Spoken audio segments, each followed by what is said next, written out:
Hello guys, welcome to back my YouTube channel. मैं आज class 10th के परिवहन चैप्टर पे डिस्कस करेंगे, परिवहन टॉपिक पे। चलिए तो हम पहले ये बताते हैं कि परिवहन क्या होता है, परिवहन किसे कहते हैं। तो देखिए, परिवहन की परिभाषा पहले जान जाते हैं, परिवहन क्या होता है। और सभी जीवों में परिवहन होना अति आवश्यक है। तो ये परिवहन है क्या, परिवहन किसे कहते हैं। तो परिवहन जानते हैं सबसे पहले क्या होता है। देखिए, परिवहन किसे कहेंगे, उपयोगी पदार्थों को कोशिका के शरीर में भेजना।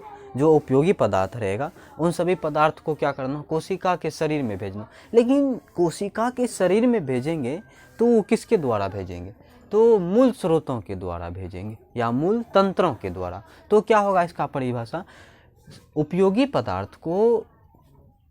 पदार्थों को मूल स्रोतों के द्वारा कोशिका के शरीर में भेजना और अनुपयोगी एवं हानिकारक पदार्थ को कोशिका के शरीर से बाहर निकाल करके गंतव्य स्थानों तक भेजने की प्रक्रिया को परिवहन कहते हैं। परिवहन किसे कहेंगे, देखिए, उपयोगी पदार्थ को कोशिका के शरीर में भेजना और जो अनुपयोगी या हानिकारक पदार्थ रहेगा उसे क्या किया जाएगा, कोशिका के शरीर से निकाल करके गंतव्य स्थान तक भेज दिया जाएगा, जिसे आप कूड़ा कचरा बोलते हैं, कूड़ादान, उसमें भेज दिया जाएगा। तो उसी प्रक्रिया को क्या कहेंगे, परिवहन कहेंगे। लेकिन यहाँ पे क्या चीज़ को भेजा जाएगा इधर से उधर, पदार्थों का, ठीक, उपयोगी पदार्थ और हानिकारक पदार्थ।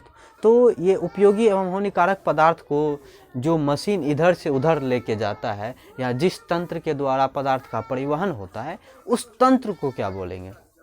जैसे कि मान लेते हैं उपयोगी पदार्थ को कोशिका के शरीर में लेके जाएगा, तो कोई तो तंत्र होगा जो कि उपयोगी पदार्थ को कोशिका के शरीर में लेके जाएगा, तो उस तंत्र को कहा जाता है परिवहन तंत्र। तो सभी जीवों में परिवहन की क्रिया अलग अलग तरीक़ा से होते हैं। जैसे कि एक कोशिकीय पौधों की बात करें तो एक कोशिकीय पौधों में जैसे कि क्लेमाइडोमोनास, शैवाल, यूग्लिना, इन सभी में परिवहन की क्रिया जो होती है वो होती है विसरण के द्वारा। ठीक, एक कोशिकीय जो जीव होता है, एक कोशिकीय जीव में परिवहन की क्रिया, पहला देखिए, एक कोशिकीय जीव, एक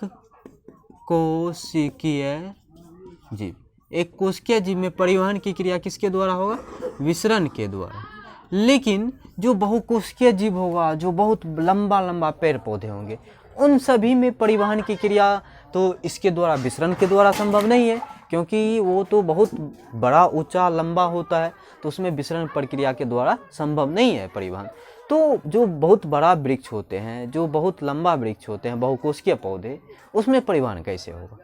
तो उसके लिए क्या होता है, उसके लिए भी मशीन बनाया गया है। तो उसमें भी अनेक नलिकाएं पाई जाती है, पतली पतली नलिका, जिससे क्या होती है कि खाद्य पदार्थों का, खनिज लवणों का, जलों का, इन सभी का परिवहन होता है। तो पादपों में परिवहन के लिए जो बहुकोशिकीय जीव होता है उसमें दो तंत्र पाए जाते हैं या दो अंग पाए जाते हैं। एक होता है आपका जाइलम,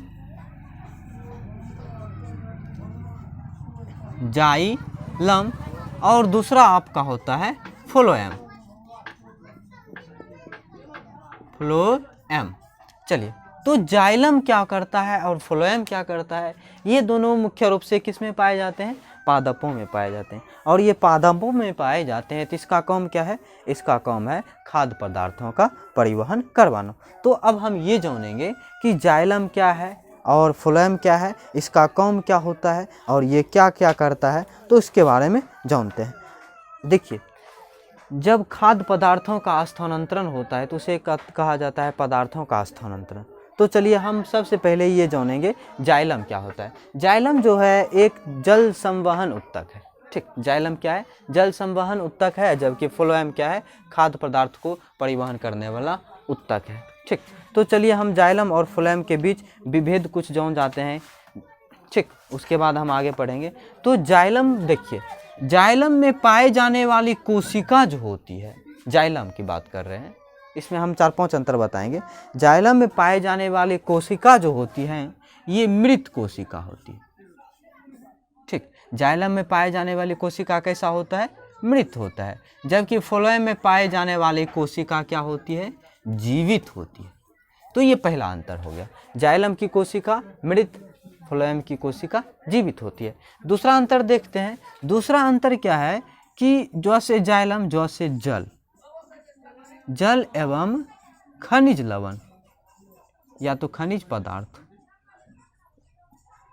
जाइलम जो है जल एवं खनिज पदार्थों का परिवहन करवाती है, जबकि फ्लोएम जो है फ से फ्लोएम, फ से फूड, फूड मतलब भोज्य पदार्थों, भोज्य पदार्थों।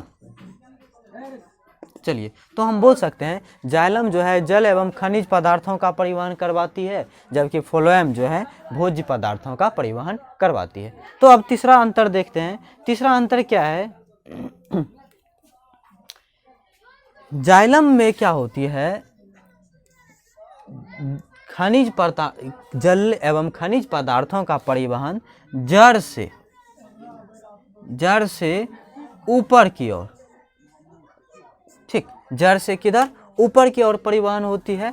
और लेकिन ये फ्लोएम में क्या होती है, नीचे से ऊपर, ऐसे आप बोल सकते हैं नीचे से, इसमें नीचे से ऊपर की ओर परिवहन होती है, या तो आप बोल सकते हैं जड़ से तनों की ओर परिवहन होती है। लेकिन इसमें क्या होता है, नीचे से ऊपर, नीचे से ऊपर, ठीक, नीचे से ऊपर और ऊपर से नीचे। इसमें आप बोल सकते हैं इसमें होता है खाद्य पदार्थों का परिवहन नीचे से ऊपर और ऊपर से नीचे। मतलब क्या कि जैसे कि मान लेते हैं ये कोई पौधा है, ये कोई पौधा है, तो इसमें क्या होगा, जाइलम क्या करेगी, नीचे से सिर्फ ऊपर जल एवं खनिज पदार्थों का परिवहन करवाएगी। जबकि वही फ्लोएम की बात करेंगे तो ये फ्लोएम नीचे से ऊपर और ऊपर से नीचे भी क्या करेंगे, खाद्य पदार्थों का परिवहन करवाएंगे। तो चौथा अंतर क्या हो जाएगा? चौथा अंतर में आप दे सकते हैं कि जाइलम, देखिए जाइलम सिर्फ नीचे से ऊपर जाता है एक ही दिशा में, तो आप बोल सकते हैं जाइलम जो है एक दिशीय होते हैं, एक दिशीय परिवहन करवाती है। जबकि ये फ्लोएम जो होता है, ये फ्लोएम क्या करती है, नीचे से ऊपर, ऊपर से नीचे, मतलब द्विदिशीय, द्विदिशीय, ठीक। ये फ्लोएम जो है क्या है, द्विदिशीय अंगक है। तो ये जाइलम और फ्लोएम हमें लगता है कि आप समझ गए होंगे अच्छी तरीक़ा से। एक बार शॉर्ट में देख लेते हैं, ठीक।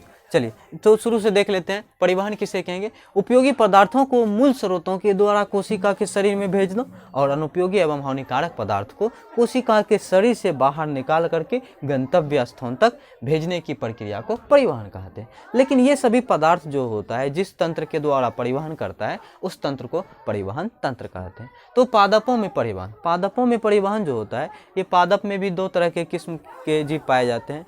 एक तो होता है एक कोशिकीय जीव, जैसे एक कोशिकीय जीव में आ जाता है आपका क्लेमाइडोमोनास, यूग्लिनस, शैवाल, इन सभी में जो होता है परिवहन की क्रिया विसरण के द्वारा होती है। जबकि बहुकोशिकीय जीवों में, बहुकोशिकीय पादपों में परिवहन की क्रिया के लिए अलग होते हैं, प्रसरण प्रक्रिया होता है। अब ये जो होती है, इसमें एक विशेष प्रकार का अंग पाए जाते हैं या उत्तक पाए जाते हैं। एक जाइलम उत्तक, जिसे जल संवहन उत्तक भी कहा जाता है, दूसरा फ्लोएम उत्तक, जिसे खाद्य पदार्थ का संवहन उत्तक कहा जाता है। चलिए अब जाइलम और फ्लोएम में अंतर देखें। जाइलम की कोशिकाएं जो पाई जाती है मृत पाई जाती है, जबकि फ्लोएम की कोशिका जीवित पाई जाती है। दूसरा, जाइलम जो है जल एवं खनिज पदार्थों का परिवहन करवाती है या स्थानांतरण करती है, और ये भोज्य पदार्थों का स्थानांतरण करती है। तीसरा, ये नीचे से ऊपर की ओर परिवहन करती है, जबकि ये नीचे से ऊपर, ऊपर से नीचे और सभी जगह परिवहन करती है। चौथा, ये एक दिशीय होते हैं, ये द्विदिशीय होते हैं। हमें लगता है कि यहाँ तक आप समझ गए होंगे। तो आगे देखते हैं, इसमें है अगला टॉपिक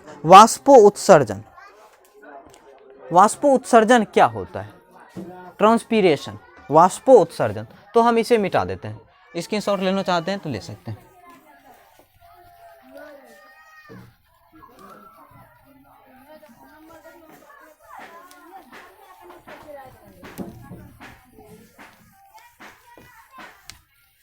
चलिए मिटा दिए। अब हम देखते हैं वाष्पो उत्सर्जन क्या है, ठीक। उसके बाद थोड़ा सा और बचेगा, उसको भी हम देख लेंगे। तो पहले देख लेते हैं वाष्पो उत्सर्जन, ट्रांसपीरेशन, वाष्पो उत्सर्जन।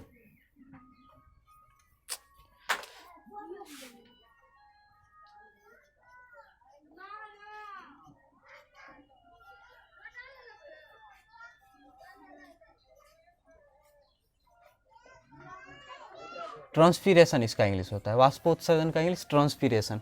ट्रांसपीरेशन, तो वाष्पोत्सर्जन क्या होता है? देखिए, पौधे, हम एक छोटा सा पौधा बना लेते हैं, चलिए, ये जड़ हुआ, ये ज़मीन के अंदर है।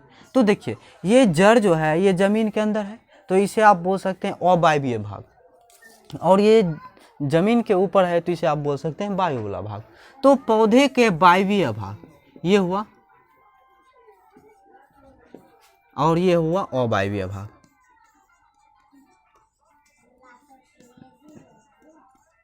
ठीक, पौधे के वायवीय भागों से जब जल जो है, कौन, जल जब वाष्प के रूप में, किस रूप में, वाष्प के रूप में निकलता है, तो उसी प्रक्रिया को हम वाष्पोत्सर्जन कहते हैं।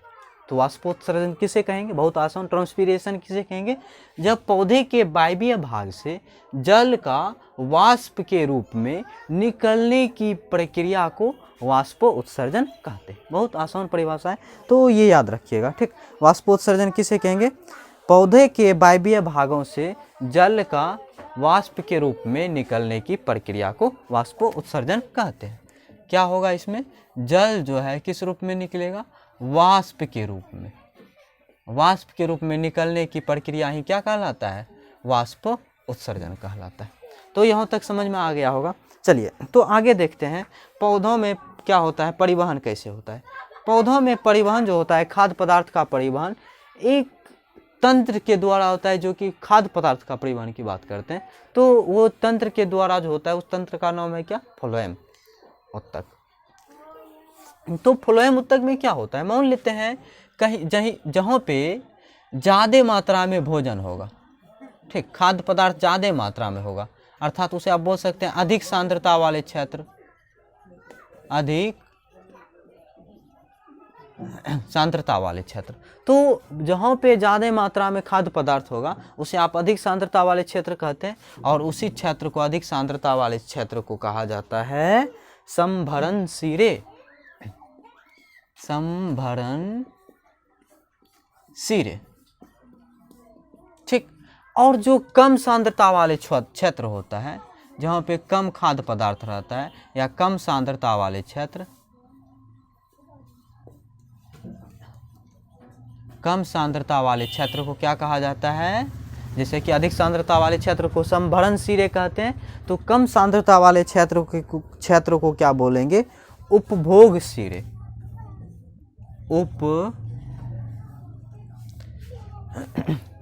उपभोग सिरे।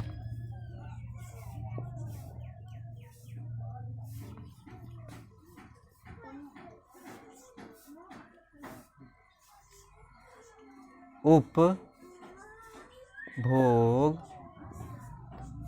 सिरे। ठीक, कम सांद्रता वाले क्षेत्र को क्या बोलेंगे, उपभोग सिरे बोलेंगे। तो आगे देखते हैं क्या होता है, संभरण सिरे से उपभोग सिरे में जो खाद्य पदार्थ का परिवहन होता है वो चालनी नलिका के द्वारा होता है। इस चालनी नलिका के बीच में एक पतला सा प्लेट होता है, और उस प्लेट में छोटा छोटा छिद्र पाए जाते हैं, और उस छिद्र को कहा जाता है, उस प्लेट को कहा जाता है छिद्र वाली प्लेट। क्या बोलेंगे, छिद्र वाली प्लेट बोलेंगे। ठीक, और यहाँ संभरण सिरे से उपभोग सिरा में जो जाता है खाद्य पदार्थ का जो परिवहन होता है, और वो किसके द्वारा होता है, चालनी नलिकाओं के द्वारा। ये जो था ये पेड़ पौधों में ये पेड़ पौधों में हो गया खाद्य पदार्थों का परिवहन। अब हम अगला टॉपिक जो करेंगे वो हो जाएगा आपका जंतुओं में परिवहन, और जंतुओं में परिवहन होने के बाद उसके बाद हम पढ़ेंगे हृदय में, उसके बाद ये चैप्टर फिनिश हो जाएगी। 1 से 2 लेक्चर और चलेगा, उसके बाद ये चैप्टर खत्म हो जाएगी। आज के लिए इतना ही, अब नेक्स्ट वीडियो में मिलते हैं। जय हिंद, जय भारत।